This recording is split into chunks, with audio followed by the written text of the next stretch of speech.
उत्तर भारत के एक छोटे से गांव धर्मपुर में गरीज नाम का एक साधारण किसान रहता था। उसका जीवन बाकी किसानों की तरह कठिनाइयों से भरा हुआ था। सूखा, कर्ज, महंगाई और सरकार की अनदेखी। लेकिन गरीज में एक चीज बाकी किसानों से अलग थी, हिम्मत और सोच में क्रांति। शुरुआत। मिट्टी में जन्मा सपना। गरीज का बचपन खेतों में खेलते, बैलों के साथ हल जोतते और पिता के साथ मजदूरी करते हुए बीता। उसने कभी स्कूल का मुंह नहीं देखा था, लेकिन वह दुनिया को समझने के लिए बेताब था।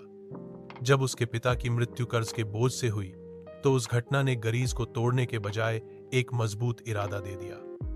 अब और नहीं, बदलाव लाना होगा। संघर्ष, अकेला किसान और उसकी जंग। गरीज के पास जमीन तो थी, लेकिन साधन नहीं। उसने देखा कि किस तरह बड़े जमींदार और व्यापारियों की मिलीभगत से छोटे किसान हमेशा लुटते रहते हैं। उसने खेती के पारंपरिक तरीके छोड़कर जैविक खेती अपनाई।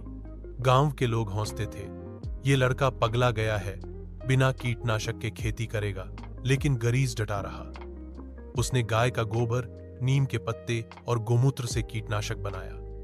अपने खेत में मूली, गाजर, टमाटर और धनिया उगाया, सब कुछ प्राकृतिक तरीके से। बदलाव। जब मेहनत रंग लाई, शुरुआत में फसल कम हुई, लेकिन जमीन उपजाऊ होती गई। तीसरे साल जब बाकी किसान सूखे से रो रहे थे, गरीज के खेत हरे भरे थे।